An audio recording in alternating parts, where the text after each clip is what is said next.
अस्सलाम वालेकुम to all. बड़े दिनों बाद इंशाल्लाह ताला आज दोबारा हम science fact file grade number 6 third edition जो ऑक्सफोर्ड का है, हमने उसको कंटिन्यू किया हुआ था, तो आज हम दोबारा से उसी से स्टार्ट करेंगे जिससे हमने ख़त्म किया था। सो हम ग्रेड नंबर 6 के चैप्टर नंबर 4 पे थे, ह्यूमन डाइजेस्टिव सिस्टम। आपको मैंने ओवरव्यू दे दिया था, हम स्टमक तक पहुंच गए थे और अब हम इंशाल्लाह ताला स्मॉल इंटेस्टाइन पढ़ेंगे जो कि डाइजेस्टिव सिस्टम का एक बहुत ही इंपॉर्टेंट पार्ट है।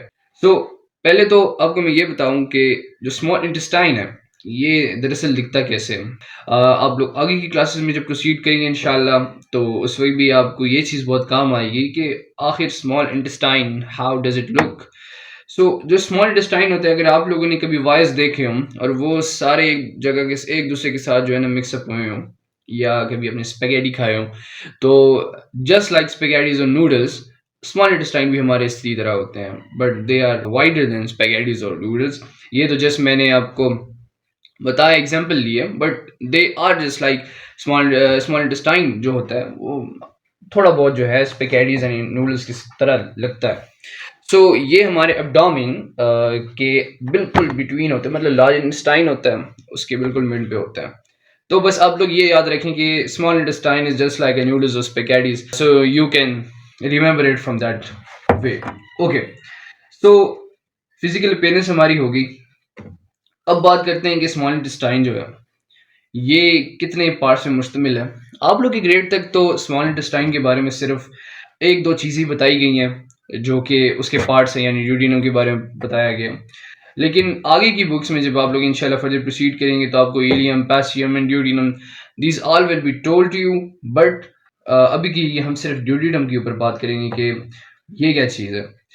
स्मॉल इंटेस्टाइन जैसे ही हमारे पास जो फूड होता है वो स्टमक से स्मॉल इंटेस्टाइन के अंदर प्रोसीड करता है, तो सबसे पहला जो पार्ट होता है जो कि यू कैन से दैट वो वेलकम करता है फूड पार्टिकल्स को, वो होता है ड्यूडिनम, क्योंकि ये स्मॉल इंटेस्टाइन का फर्स्ट पार्ट होता है।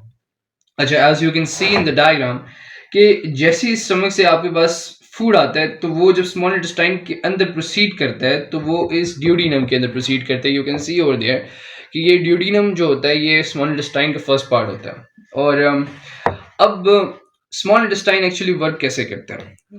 हमारे पास जो मेजर डाइजेशन होती है, यानी जितने भी फूड पार्टिकल्स होते हैं वो हमारे स्टमक से हमारे इसोफेगस के थ्रू जाते हैं माउथ से स्टमक के अंदर। तो कुछ ओरल पार्टिकल्स जो होते हैं वो हमारे माउथ के अंदर भी जो है डाइजेस्ट हो जाते हैं। उसके बाद फिर some of the particles digest in the stomach, और उसके बाद आखिर में जाके जब बहुत सारी चीज़ें ऑलरेडी डाइजेस्ट हो चुकी होती हैं, जब ऑलरेडी बहुत सारी चीज़ें डाइजेस्ट हो चुकी होती हैं, तो उनमें से कुछ कुछ पार्टिकल्स रह जाते हैं। तो वो जो सारी चीज़ें हैं कोलेक्टिवली, जैसे हम कहते हैं कि जो माउथ है उसके अंदर हम स्टार्च को डाइजेस्ट करते हैं और स्टमक के अंदर हम प्रोटीन को डाइजेस्ट करते हैं। अब हमने स्टार्च को भी थोड़ा बहुत डाइजेस्ट कर लिया और हमने प्रोटीन को भी थोड़ा बहुत डाइजेस्ट कर लिया, लेकिन कुछ पार्टिकल्स ऐसे हैं जो अभी भी डाइजेस्ट होना उनका रहता है। तो वो जो पार्टिकल्स होते हैं वो बेसिकली स्मॉल इंटेस्टाइन के अंदर डाइजेस्ट हो जाते हैं, यानी स्मॉल इंटेस्टाइन कलेक्टिवली प्रोटीन्स को, अमाइनो एसिड्स को, फैट्स को और स्टार्च को, कार्बोहाइड्रेट को, सबको डाइजेस्ट करते हैं। यानी उसका काम होता है कि भाई जो भी चीज़ आखिर में बच चुकी है उन सारों को डाइजेस्ट किया जाए। तो ये बेसिकली स्मॉल इंटेस्टाइन का काम होता है और ये एक बहुत ही इंपॉर्टेंट पार्ट है हमारे डाइजेस्टिव सिस्टम का, क्योंकि इसके अंदर आखिर में जाके फाइनल डाइजेशन इधर ही होती है। अच्छा, तो इसके अंदर जो इसकी डाइजेशन होती है, ज़ाहिरी बात है कि इसमें फैट भी होते हैं, इसमें अमाइनो एसिड भी डाइजेस्ट हो रहा होता है, इसके अंदर कार्बोहाइड्रेट भी डाइजेस्ट हो रहा होता है। तो इसको बहुत सारी चीज़ें ऐसी चाहिए, बहुत सारी मशीनरी चाहिए। आप इस अल्फाज में भी कह सकते हैं इसको कि बहुत सारी ऐसी मशीनरी चाहिए, बहुत सारे ऐसे इसको लिक्विड्स चाहिए जिसकी मदद से ये डिफरेंट पार्टिकल्स को डाइजेस्ट कर सके। उसकी जो डाइजेशन होती है वो इस तरह होती है कि हमारे पास एक तो बाइल होता है, एक होता है पेंक्रियाटिक जूस और एक होता है इंटेस्टाइनल जूस। ये तीन चीजें हमारे पास होती हैं जो कि फर्दर डिफरेंट पार्टिकल्स को डाइजेस्ट करने में मदद देती हैं। अब से फॉर एग्जांपल जो बाइल है हमारे पास, ये जो बाइल होता है ये एक तरह का liquid, you can say that it is a kind of a liquid जो कि हमारे पास लिवर में मौजूद होता है, और जो लिवर होता है वो इसको प्रोड्यूस करता है and we have gall bladder with it, और गॉल ब्लैडर में ये जो है ये सेव होता है। जो लिवर है हमारा, ये बाइल को प्रोड्यूस करते हैं, ये असल में बाइल साल्ट होती है।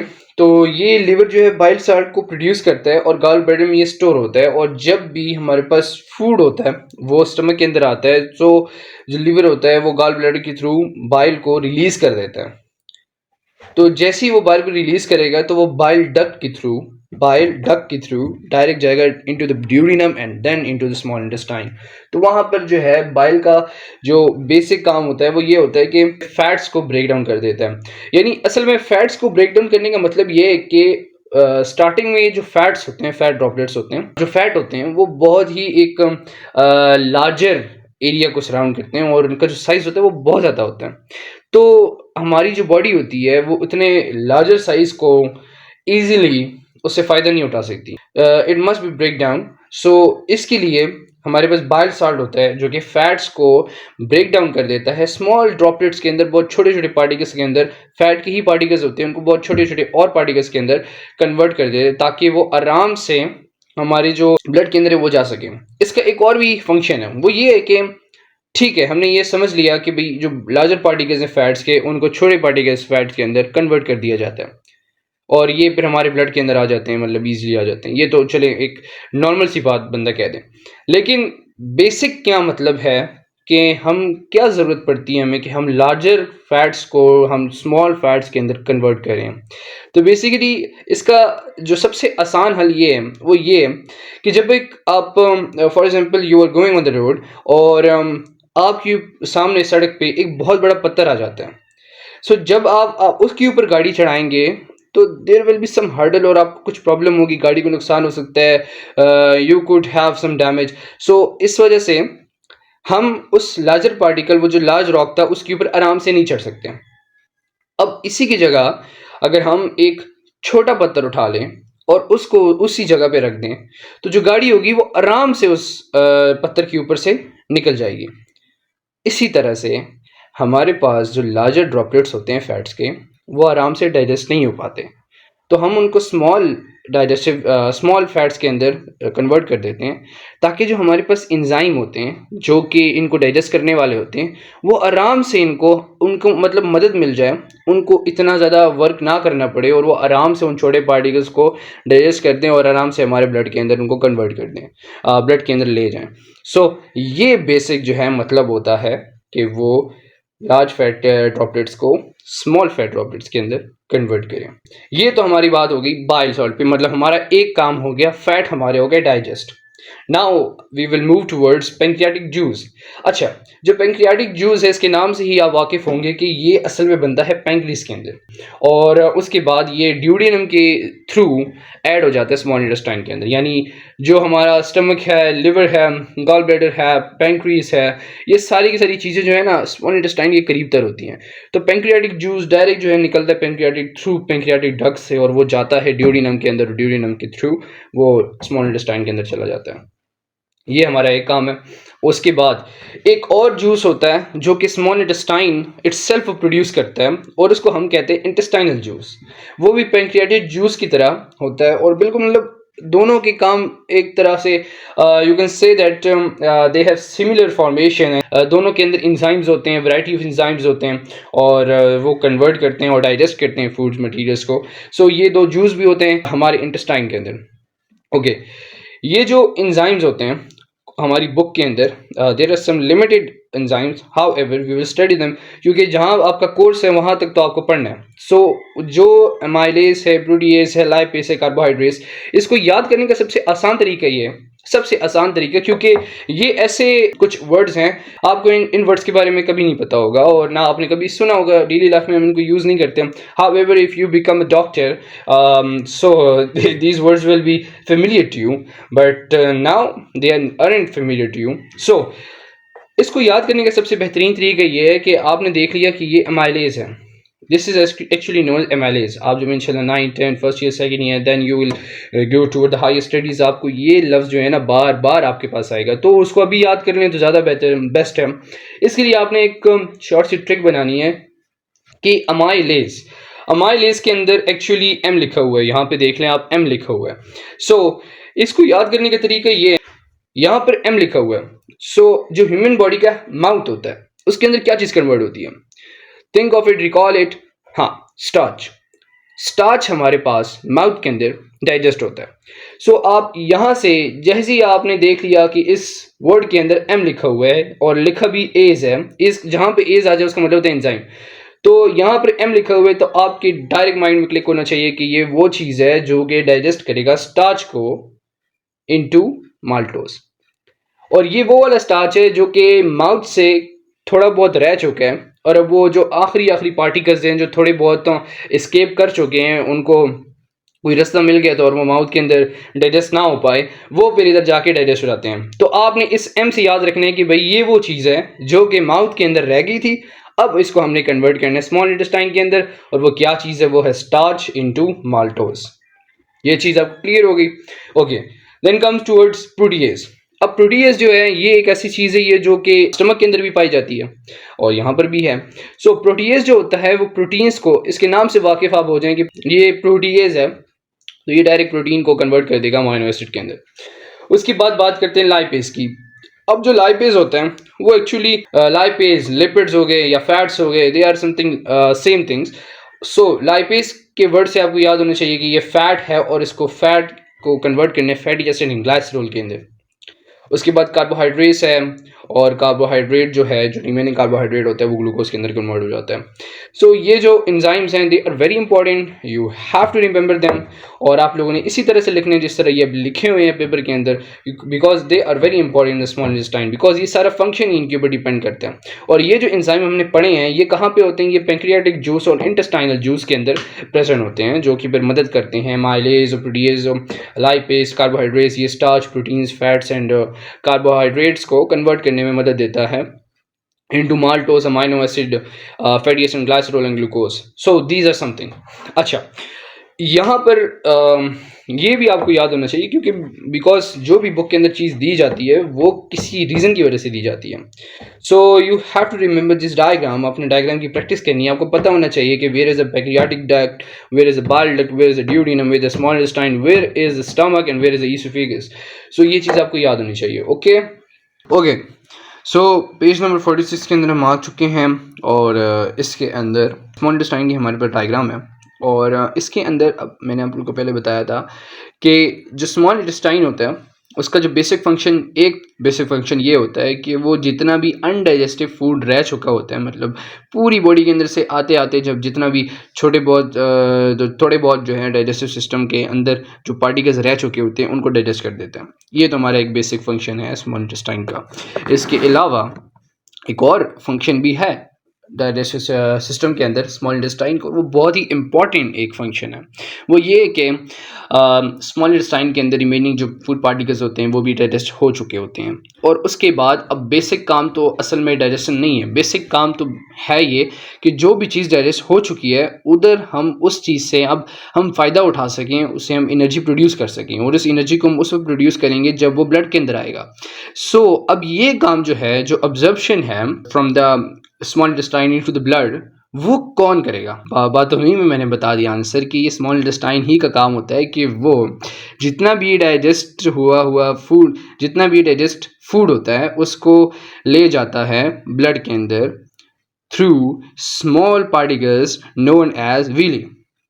अच्छा, अब वो जो विली है वो क्या चीज़ है और वो कहाँ पे है? वो ये है कि स्मॉल इंटेस्टाइन में बहुत सारी ट्यूब्स लाइक शेप्स के ट्यूब्स आप कह सकते हो, या क्या जो ट्यूब ही है, और उसके अंदर अगर हम उसको जो काटें और उसके अंदर फर्दर देखें तो उसके अंदर कुछ फिंगर लाइक प्रोजेक्शंस होती हैं। वो जो फिंगर लाइक प्रोजेक्शंस होती हैं उसको हम बेसिकली विली बोलते हैं।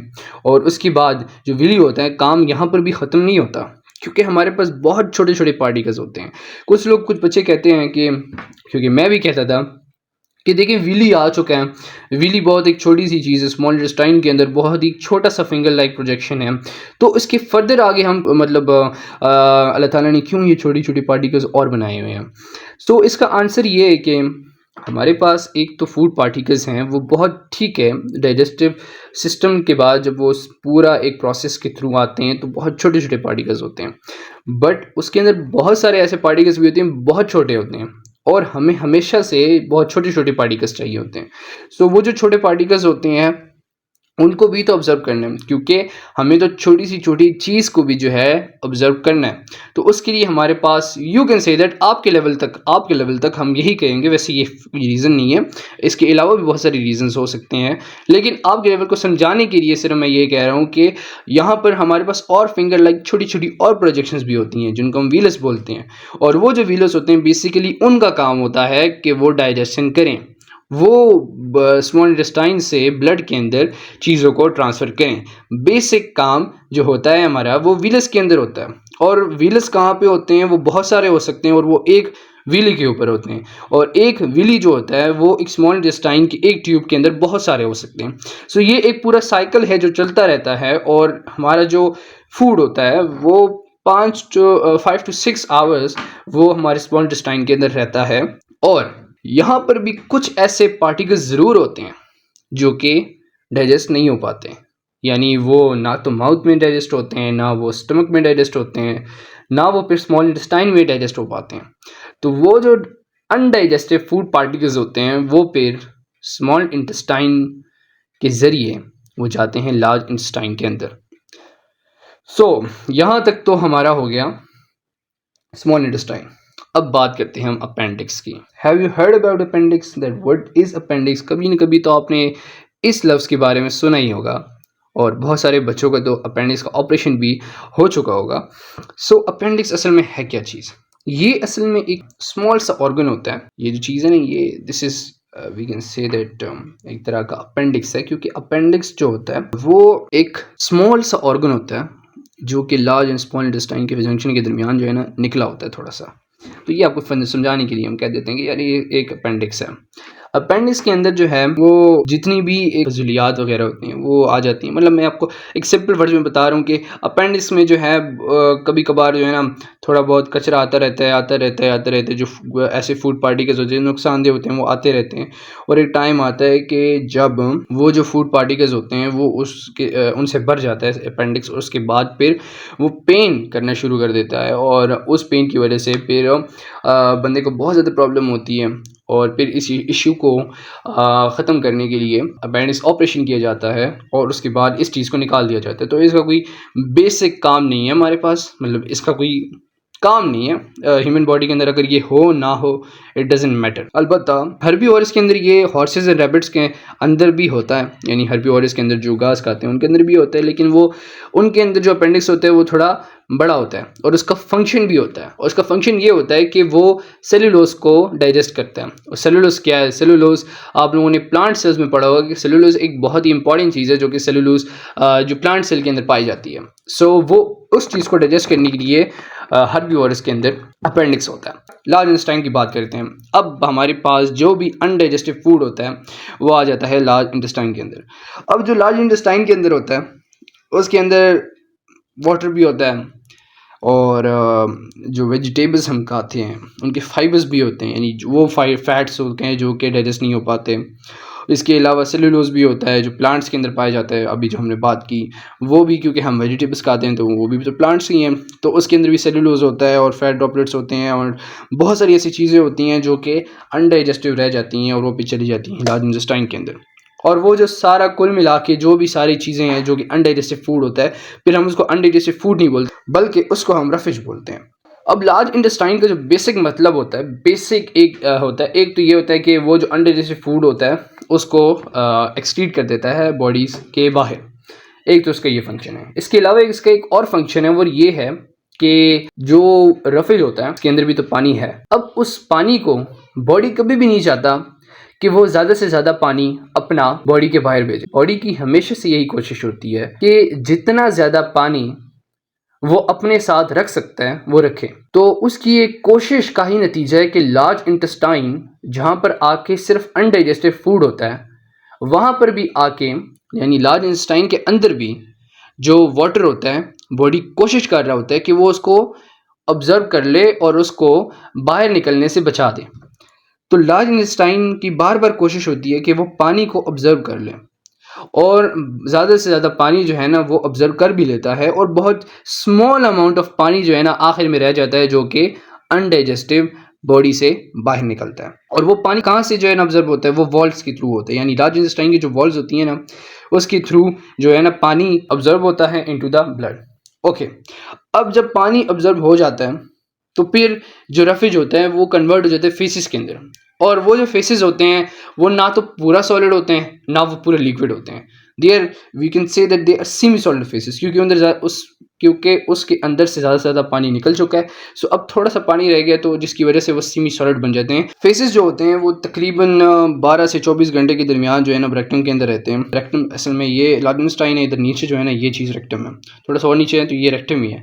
तो रेक्टम के अंदर जो है ना फेसेस जो होते हैं वो स्टोर होते हैं, और उसके बाद रेक्टम का काम ये होता है कि वो मसल्स को कंट्रैक्ट करता है और उसके थ्रू जो है बॉडी के बाहर जो हमारा जितने भी फेसेस होते हैं, जो हमारा जो extract amount of undigested food होता है वो निकल जाता है। अच्छा, इसके अंदर एक ये भी है कॉन्सेप्ट है कि कुछ लोग कहते हैं, कुछ बच्चे होते हैं वो कहते हैं कि भाई फेस से अब बेसिकली जो है रेक्टम का काम होता है कि वो बॉडी के बाहर निकाल ले। सो रेक्टम का काम नहीं होता, ये काम असल में होता है एनस का।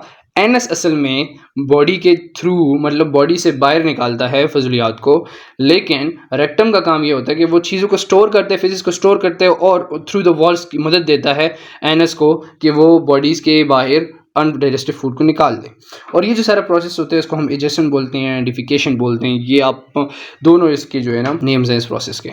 सो ये तो हमने कर लिया याद सारा का सारा। सो इसके अंदर अगर आपको कोई प्रॉब्लम है तो आप लोग कमेंट सेक्शन में मुझे ज़रूर बताएं। और ये थोड़ा लंबा इस वजह से क्या है क्योंकि ये ऐसी चीज़ है जो कि सिर्फ इस क्लास के अंदर नहीं बल्कि आगे की क्लासेस में बहुत आप लोग को मदद देगी। तो मेरी कोशिश यही थी कि मैं आप लोग को थोड़ा डीप पढ़ाऊँ इसके अंदर, ताकि आप लोगों की जो इसके अंदर कॉन्सेप्ट्स हैं वो सारे के सारे क्लियर हो जाएँ। सो मिलते हैं अगली वीडियो पर इंशाअल्लाह। अल्लाह हाफिज़।